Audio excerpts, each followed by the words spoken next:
और वहीं हरियाणा विधानसभा के अध्यक्ष ज्ञानचंद गुप्ता ने जनता टीवी से खास बातचीत की है।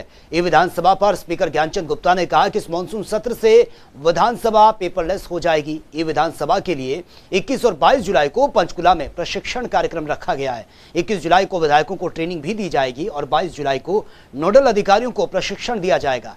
ज्ञानचंद गुप्ता ने और क्या कुछ कहा वो सुन लेते हैं। हरियाणा विधानसभा को मॉनसून सत्र से पहले पेपरलेस करने की तैयारी में हरियाणा विधानसभा का सचिवालय लगा हुआ है और इसके साथ ही हरियाणा विधानसभा के नए भवन को लेकर जो जमीन का मुद्दा है उस पर भी प्रदेश में सियासी हमले लगातार जारी है। इन तमाम मुद्दों पर बातचीत करने के लिए मेरे साथ हरियाणा विधानसभा के अध्यक्ष ज्ञानचंद गुप्ता मौजूद हैं।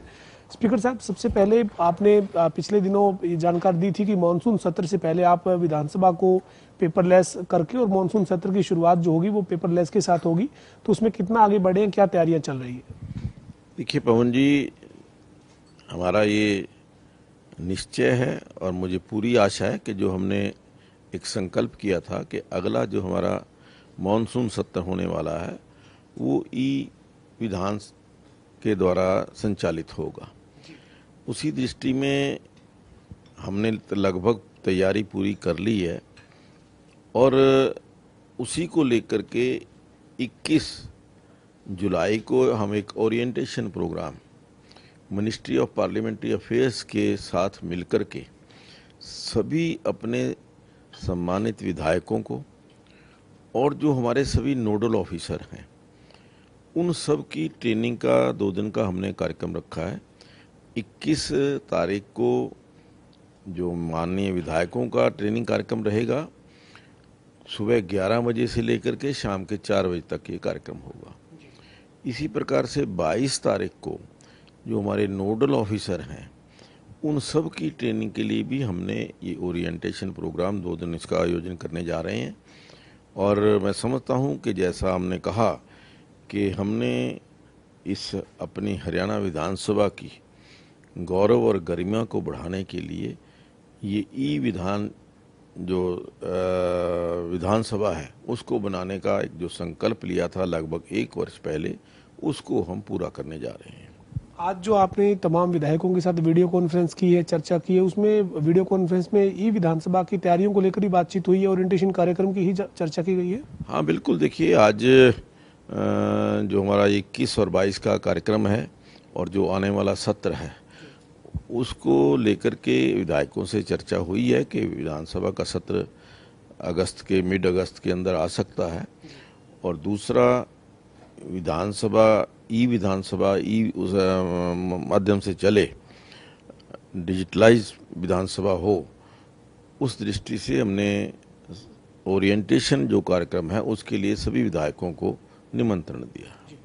सर, अभी जो वो ई विधानसभा की आप तैयारी में लगे हुए हैं, लेकिन हरियाणा विधानसभा के लिए नए भवन के लिए जमीन का मुद्दा है, उस पर जो वो सियासत पूरे प्रदेश में देखने को मिल रही है। खासतौर पर पंजाब जो है वो विरोध कर रहा है, लेकिन पंजाब के साथ साथ हरियाणा का जो मुख्य विपक्षी दल है, विपक्ष के जो नेता हैं, पूर्व में मुख्यमंत्री रहे हैं भूपेंद्र सिंह हुड्डा, वो ये कह रहे हैं कि अगर हम इस मौजूदा विधान भवन के साथ ही अगर जमीन पर विधानसभा नहीं बनाएं तो बेहतर है, अगर कहीं दूसरी जगह बनाते हैं तो हमारा दावा कमजोर होता है। पहले ये बयान उनका था, लेकिन अब उन्होंने आज जो प्रेस कॉन्फ्रेंस की है उसमें उनका ये भी कहना है कि पैसे हम किस बात के दें, जब चंडीगढ़ हमारा हक है, चंडीगढ़ हमारी राजधानी है, 40% जब हमारा हिस्सा है चंडीगढ़ पर, तो फिर हम पैसे देकर जमीन क्यों लें? देखिए पवन जी, चौधरी भूपेंद्र सिंह हुड्डा जी, मैं समझता हूं कि कंफ्यूज्ड हैं। 2 दिन पहले वो ये कहते हैं कि विधानसभा के लिए अलग जगह मांग करके चंडीगढ़ में हमने चंडीगढ़ के ऊपर अपना दावे को कमज़ोर कर दिया और कहीं ना कहीं वो पंजाब के लोगों की, जो पंजाब की सरकार है या पंजाब की पार्टी है, उसकी सहायता करते हुए नज़र आते हैं। क्योंकि जो पंजाब की अपोजिशन पार्टी के लोग कह रहे हैं वही हमारे चौधरी भूपेंद्र सिंह हुड्डा जी कह रहे हैं। और जहाँ तक यहाँ इस परिसर को एक्सटेंड करने की बात है, शायद उनको परिस्थितियों की जानकारी नहीं है। ये जो कैपिटल कॉम्प्लेक्स है ये हेरिटेज भवन है, हेरिटेज कॉम्प्लेक्स है, और हेरिटेज कॉम्प्लेक्स के अंदर अगर कोई एडिशन या अल्टेरेशन करनी है उसके लिए यूनेस्को से इसकी परमिशन हमें लेनी पड़ेगी।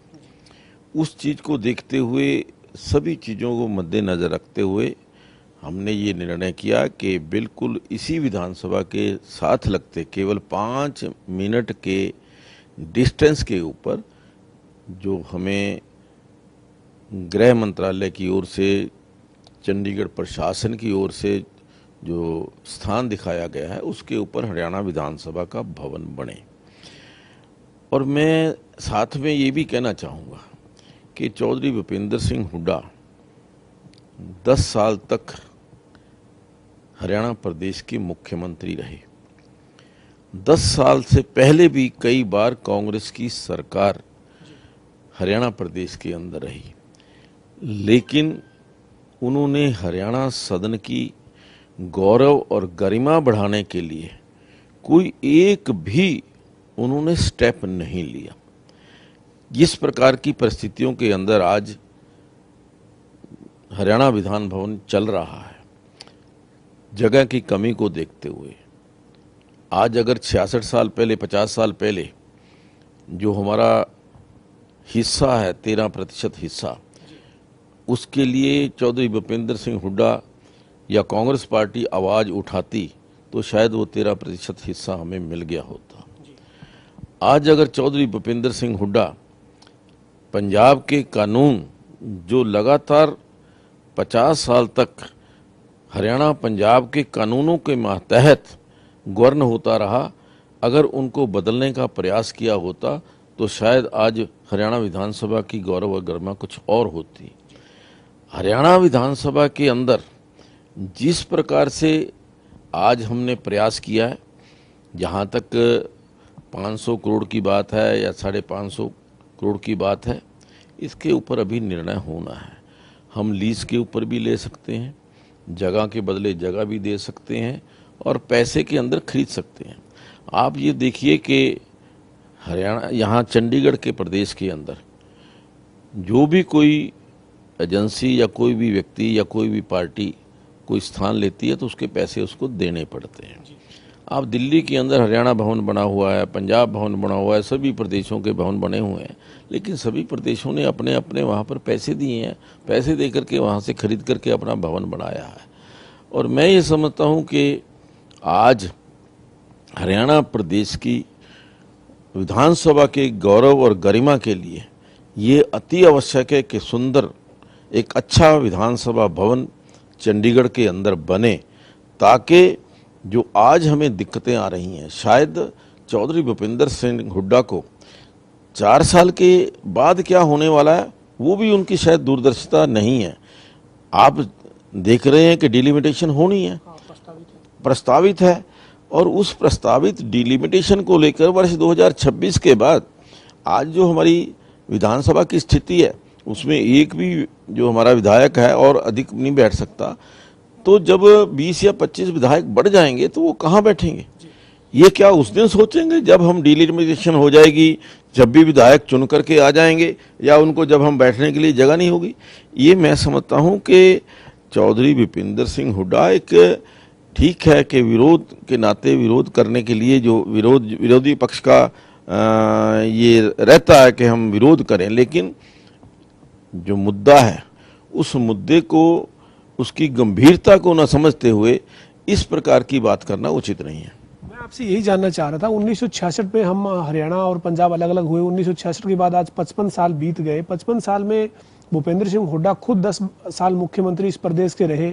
इस प्रदेश में कई बार कांग्रेस का शासन रहा, कांग्रेस की जब सरकार रही तो कई बार कई लोग अलग अलग समय पर स्पीकर बने।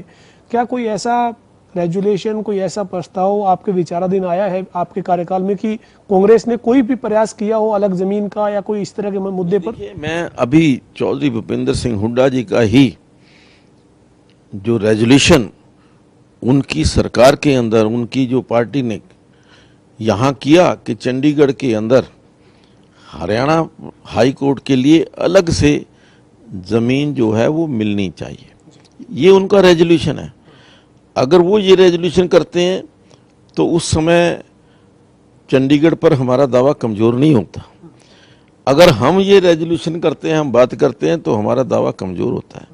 ये जो डबल स्टैंडर्ड है लोगों को समझ आ चुका है, और उसी का परिणाम है कि आज कांग्रेस की जो स्थिति है वो सब आपके सामने है। पंजाब विरोध करता है तो पंजाब का विरोध करने का हक है, पंजाब विरोध करे, बस पंजाब की सरकार विरोध करे, पंजाब का विपक्ष विरोध करे, लेकिन आपके हरियाणा का विपक्षी दल और विपक्षी दल का प्रमुख यानी विपक्ष के नेता जो है वो विरोध करे, और वो तब जब हरियाणा के विधानसभा भवन बनने का एक रास्ता साफ हो रहा हो, एक कदम आप आगे बढ़ रहे हो, तो प्रदेश की गौरव जो बढ़ेगा हरियाणा का विधानसभा का नया भवन बनने से, वो उससे संतुष्ट नहीं है, सहमत नहीं है, या केवल राजनीति जो आपने कही कि राजनीति वाली बात है? देखिए, बिल्कुल केवल राजनीति कर रहे हैं, केवल राजनीति कर रहे हैं। जहां तक पंजाब की सवाल है, देखिए पंजाब के मुख्यमंत्री श्री भगवंत सिंह मान ने खुद कहा है कि हम भी इसी प्रकार से जमीन, जैसे हरियाणा के लोग जमीन मांग रहे हैं, हम भी इसी प्रकार से जमीन लेकर के अपना अलग पंजाब भवन बनाएंगे। हमें इसमें कोई आपत्ति नहीं है। पंजाब अपना बढ़िया पंजाब विधानसभा भवन बनाए, ये उनकी मर्जी है और हमें उसके ऊपर कोई आपत्ति नहीं है। लेकिन चौधरी भूपेंद्र सिंह हुड्डा को आपत्ति है। मुझे समझ में नहीं आता कि उनकी सोच वो क्या है, किस प्रकार से सिर्फ केवल विरोध करने के लिए सिर्फ विरोध कर रहे हैं, ना कि आज जो विधानसभा की गरिमा को, गौरव को बढ़ाने के लिए और विधानसभा के अंदर आ रही दिक्कतों को ध्यान में रखते हुए अगर वो ये कोई बात करते तो अच्छा होता। सर, इनके अलावा एक और सवाल है। हाल ही में कल की घटना है, अंबाला में सीएम फ्लाइंग स्क्वाड की एक रेड हुई है, और हरियाणा के विधानसभा की तरफ से जो जारी की जाती है विधायक के लिए जो झंडी जो गाड़ी पर लगाते हैं, वो झंडियां वहां पर गलत तरीके से बिना किसी अनुमति के बनाते हुए पकड़ा गया है। तो कोई आपकी जानकारी में सर क्या मामला है ये? देखिए पवन जी, ये विषय मेरे ध्यान में आया था। मेरे ध्यान में किसी एक व्यक्ति ने जो झंडी है, डुप्लीकेट झंडी इस प्रकार से बिक रही है या मिल रही है, इस प्रकार का विषय मेरे ध्यान में लाया था, और मैंने उस विषय को देखने के पश्चात, खोजबीन करने के पश्चात पाया कि जो झंडी तैयार की गई और जो झंडी खरीदी गई वो डुप्लीकेट थी। हमने जिस समय अपने विधायकों को ये झंडी दी थी, उस समय हमने एक गोपनीय कह लीजिए, एक सिंबल या कह लीजिए कि लोगो कह लीजिए, उस समय इस झंडी के अंदर पेस्ट किया था, डाला था। और उस टाइम तो कई विधायकों ने ये भी कहा था कि शायद हमारी सीआईडी करने के लिए इसमें चिप डाला गया है। लेकिन आज मैं समझता हूँ कि वो जो हमने व्यवस्था की थी, आज वो व्यवस्था हमारी ठीक साबित हुई है, क्योंकि हमने जो पकड़ा है वो झंडी के अंदर वो चिप, वो जो अपने उसके अंदर लोगो है वो नहीं था। देखिए, सरकारी किसी भी सामान को बेचना, क्योंकि ये जो एक विधानसभा का जो फ्लैग है, हमने इसकी नोटिफिकेशन की हुई है, और ये विधानसभा के हमारे सिंबल का, हमारे किसी भी लोगो का कोई भी दूसरा व्यक्ति इस्तेमाल नहीं कर सकता। और सरकारी प्रॉपर्टी को बेचना, चाहे वो कोई भी चीज़ है, चाहे वो सिंबल है, चाहे वो कोई फ्लैग है, चाहे कुछ भी है, वो मैं समझता हूँ कि कानूनी अपराध है। तो इस मामले में कार्रवाई हुई है सर? हाँ, देखिए 2 लोगों को कल मुझे जहाँ तक जानकारी मिली है, उन 2 लोगों को अरेस्ट किया है, और उनसे वहाँ से केवल विधानसभा की नहीं, डीसी, एसपी को, डीजीपी की, आईजी की, एसपी की, डीसी की। अब ये देखिए, ये हमारे लिए बहुत बड़ा एक सिक्योरिटी थ्रेट है। आपको याद होगा कि पार्लियामेंट के अंदर जब अटैक हुआ था, तो मिलिट्री की वर्दी के अंदर वहां जा जो लोग थे वो एंटर हुए थे, और आज इसी प्रकार से कोई भी फ्लैग लगा करके कहीं पर भी सिक्योरिटी ब्रीच कर सकता है। अब डीजीपी की झंडी या आईजी की झंडी लगा करके अगर वो बाजार में मिल रही है, कोई व्यक्ति जाता है, तो वो कहीं पर भी सिक्योरिटी के लिए थ्रेट बन सकता है। मेरी ये मांग है कि इसके ऊपर सख्ती से कानून बनना चाहिए, ताकि आगे के लिए कोई भी व्यक्ति बिना लाइसेंस के, बिना परमिशन के कोई सरकारी सामान वो बेच ना सके, खरीद ना सके। हमारे साथ हरियाणा विधानसभा के अध्यक्ष ज्ञानचंद गुप्ता थे, जिन्होंने तमाम मुद्दों पर बातचीत की, खासतौर पर नए विधान भवन को लेकर नेता विपक्ष पूर्व मुख्यमंत्री भूपेंद्र सिंह हुड्डा का जो विरोध है उसको लेकर ज्ञानचंद गुप्ता का यह कहना है कि भूपेंद्र सिंह हुड्डा 10 साल इस प्रदेश के मुख्यमंत्री रहे, कई बार प्रदेश में कांग्रेस पार्टी की सरकार रही, लेकिन हरियाणा के गौरव के लिए, हरियाणा के विधानसभा के गौरव के लिए उन्होंने कोई भी अच्छा फैसला नहीं लिया। और अब जब नया विधान भवन बनने का रास्ता साफ हो रहा है तो उसमें केवल राजनीतिक तौर पर विरोध के लिए विरोध भूपेंद्र सिंह हुड्डा कर रहे हैं। इसके साथ ही स्पीकर साहब ने यह भी जानकारी दी है कि हरियाणा विधानसभा का मॉनसून सत्र जो है वो ई विधानसभा के तौर पर होने जा रहा है और प्रदेश का विधानसभा सचिवालय जो है वो इस तैयारी में जुटा है कि इस बार जो मॉनसून सत्र है वो पूरी तरह से पेपरलेस किया जाए। वीडियो जर्नलिस्ट विजेंद्र सिंह के साथ पवन सिंह, जनता टीवी, चंडीगढ़।